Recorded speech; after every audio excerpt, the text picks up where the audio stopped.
Hello hello hello hello అందరికీ నమస్కారం. నన్ను పర్మనెంట్ గా జైల్లో ఉంచాలని చెప్పి కూటమి ప్రభుత్వం నారా లోకేష్ గారు, పవన్ కళ్యాణ్ గారు, చంద్రబాబు నాయుడు గారు చేస్తా ఉన్నారు.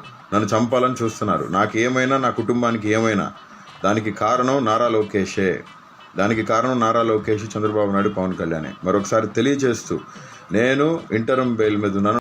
నీలాంటోడిని ఎందుకు కన్నాను రా భగవంతుడా అని ఆ తల్లి ఎన్ని రాత్రులు ఏడ్చి ఉంటుందో. అందుకే ఆమెకు గుండెపోటు వచ్చి ఉంటుంది. నిజంగా నీ అవసరం ఉంటే నువ్వు ఇలా ఆంబోతుల రంకెలు వెయ్యు. దిక్కెవరు లేరు, దేవుడే మాకు దిక్కు. జగన్మోహన్ రెడ్డి గారే ఏదైనా కన తండ్రి అయినా తల్లి అయినా వైఎస్ఆర్సీపీ పార్టీ జగన్మోహన్ రెడ్డి గారే మా తండ్రి లాంటి వ్యక్తి.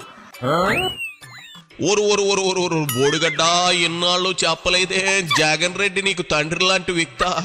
మరి ఆ దాతపుత్రుడిని చూసుకోవడానికి ఈ దాత తండ్రి రాలేదేంటి జైలుకి?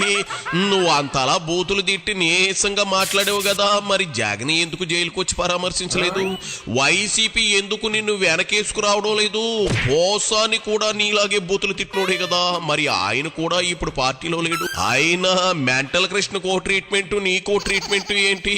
ఇది కదా నువ్వు గళ్ళా పట్టుకుని వైసీపీ పెద్దలను అడగాల్సింది. ఏమంటావు?